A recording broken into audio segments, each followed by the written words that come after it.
আবার কিন্তু একটা পরীক্ষার মধ্যে ফেললেন। কখন বেফাস কি বলে দেবো তার কিন্তু কোনো ঠিক নেই। এই না না না না, একদম না, একদম না, ওটা করবেন না। ওটা বললে হয় নাকি? তাহলে কিন্তু বন্ধুত্ব চলে যাবে, বলে দিলাম। আমি যতক্ষণ না বলছি ততক্ষণ যেন মোর জানতে না পারে অ্যাকচুয়ালি কে কোনে। হ্যাঁ, ঠিক আছে তো? হ্যাঁ শাশুদি, মনে থাকে যেন। না স্যার, না স্যার, আমি বলবো না। ঠিক আছে, আমি বরং একটা কাজ করব, আমি ধারে কাছেই থাকবো না, সামনেই থাকবো না ইনফ্যাক্ট। আরে বাবা, আপনি তো বড় পক্ষের লোক, তাই বলছি কোনে পক্ষে হতে যাবেন না একদম। হ্যাঁ, আপনি কিন্তু আমাদের দিকেই থাকবেন।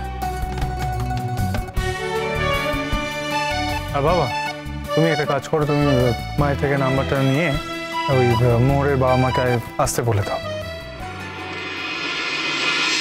যা বাবা, ওর বাবা মা এসে গেলে তো তো সবই বুঝতে পেরে যাবে। ম্যানেজ করতে হবে, বলতে হবে যে ওর দিদি আর জামাইবাবুর কাছে আসছেন।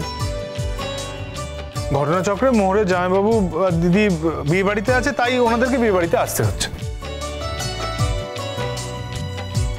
আর বিয়ে উপলক্ষে নেমন্তন্ন এটুকু বলতে পারবে না তোমরা? মানে কনভিন্স করা যাবে না, এটুকু বলা যায় নাকি? খুব যাবে না, এটা করা যাবে। That's great.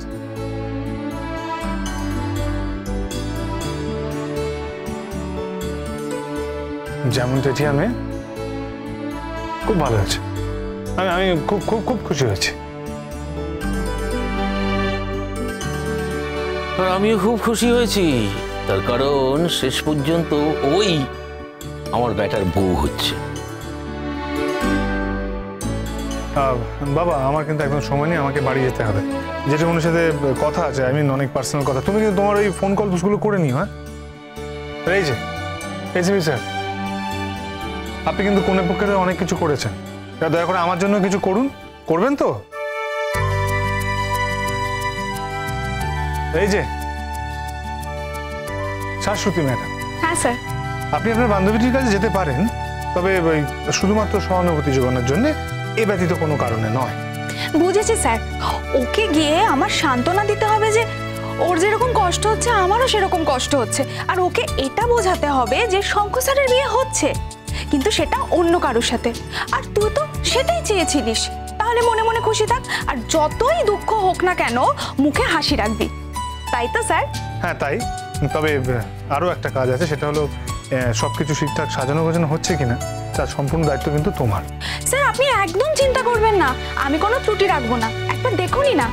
তবে স্যার একটা কথা ছিল, মানে আমরা যারা যারা যারা ভালো অভিনয় করব তাদের কিন্তু একটা প্রাইজ দিতে হবে। হ্যাঁ, এটা একদম ঠিক কথা বলেছে। যারা যারা ভালো অভিনয় করবে তাদের প্রত্যেকের প্রাইজ চাই। ফার্স্ট, সেকেন্ড, থার্ড, যেরকম অভিনয় হবে আর কি, সে অনুযায়ী প্রাইজ ডিস্ট্রিবিউশন হবে, এবং আপনি দেবেন প্রাইজটা।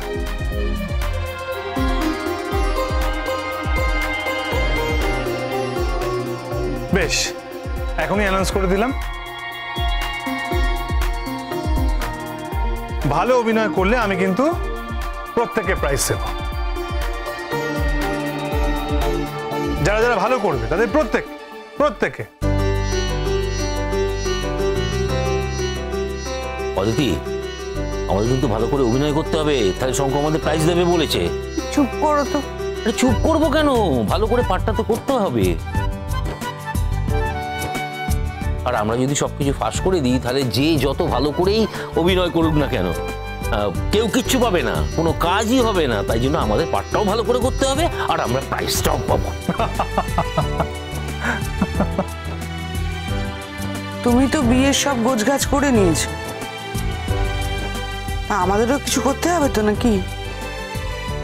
কে বারণ করেছে? হ্যাঁ, কে বারণ করেছে? সারা জীবন তো ছেলের কোনো দায়িত্ব পালন করোনি, কমসে কম বিয়ের দায়িত্বটা পালন করো।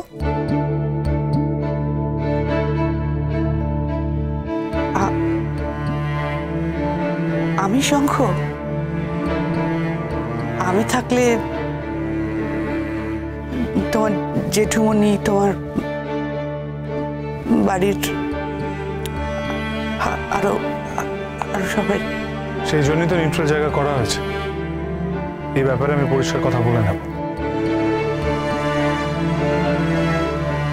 তোমার যতটুকু করার মা, তুমি ঠিক ততটুকুই করবে। তুমি কোনো চিন্তা করো না,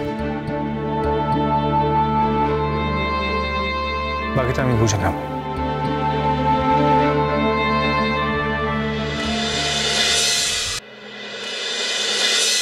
শঙ্খ, শঙ্খ ফিরে এসেছো তুমি? কি ব্যাপার বলো তো তোমার? হ্যাঁ, এইরকম বিবেচনাহীন কাজ কেউ করে? কোনো মানুষ করতে পারে?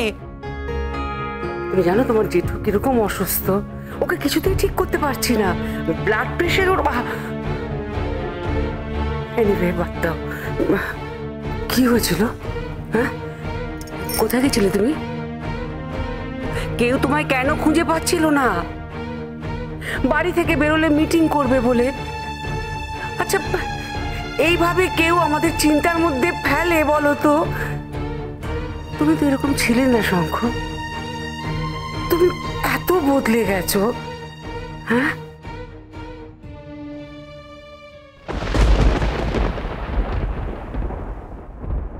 শঙ্খ ভালো আছো তো? শঙ্খ, তুমি তুমি ঠিক আছো তো? তুমি সুস্থ আছো তো শঙ্খ? আমি ঠিক আছি ছোট মা, আমি ওকে।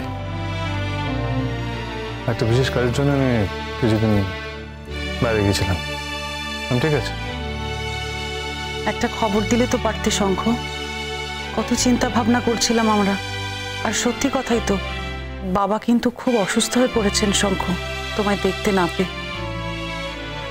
আসলে এই বাড়িতে সবাই তোকে ভালোবাসে, তো তুই মাঝে মাঝে সেই ভালোবাসাটাকে এক্সপ্লয়েট করে ফেলিস।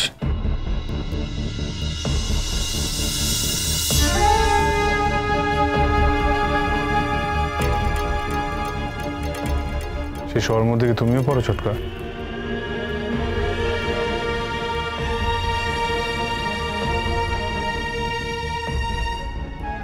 তুই আমাকে কথাটা বলতে পারলি শঙ্খ? আমাকে বলতে পারলি তুই এই কথাটা? বলছি জেঠুমণি কোথায়? ঘরে আছে? হ্যাঁ, কোথায় যাবে? ওঠার ক্ষমতা আছে নাকি যে ঘরে থাকবে না? শঙ্খ, শঙ্খ তুমি কিন্তু আমাদের সবাইকে ঝুলিয়ে রেখেছো। তুমি তুমি আচ্ছা, তুমি আমাদের কি বলে গেলে? বিয়ে সেই দিনই হবে যেদিন ঠিক করা হয়েছিল। আমরা সেই মতো যে কাজ গোছাবো তার কোনো উপায় নেই, তুমি নেই। সৃষ্টার মনের অবস্থাটা কি সেটা বুঝতে পারছো শঙ্খ? মেয়েটাকে এক্ষুনি খবর দিতে হবে বৌদি। কি জানে, মেয়েটা কাঁদতে কাঁদতে হয়তো এতক্ষণ অন্ধই হয়ে গেল। তাই বুঝি? তোর অবাক লাগতেই পারে শঙ্খ, কিন্তু আমরা তো দেখছি, আমরা বুঝতে পারছি। তো তুই কি মেয়েটাকে খবর দিয়েছিস, না সেটুকুর প্রয়োজন মনে করিস নি? দিতাম ছোটকা, যদি তুমি এতটা ইনিশিয়েটিভ না নিতে। আমি তো জানি যে তুমি আছো, আমার যে কাজগুলো মিস করে যাব, ভুল হয়ে যাবে, সেগুলো তুমি রেকটিফাই করে দেবে। তুমি তো আছো। আমার এরকম একজন এক্সপার্ট ছোটকা থাকতে, সাপোর্ট থাকতে আমার কোনো চিন্তা আছে নাকি? তুমি একটা কাজ করো ছোটকা, তুমি চেষ্টাকে খবর দাও। ও যদি আসতে পারে তাহলে আরো ভালো।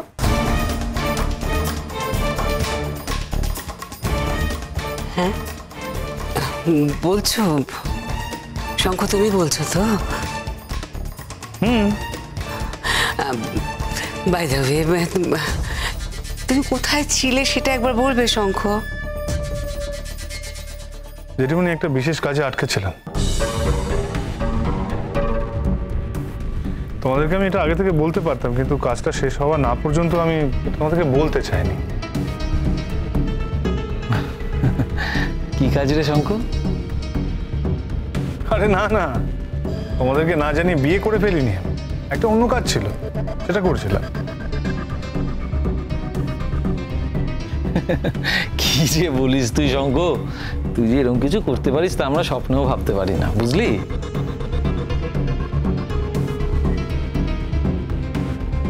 কিন্তু এখন আমার জেঠুমনির সঙ্গে খুব দরকার আছে। এই দাঁড়া দাঁড়া দাঁড়া দাঁড়া দাঁড়া, আমি আগে শ্রেষ্ঠাকে ফোনটা করি, 1 মিনিট দাঁড়া।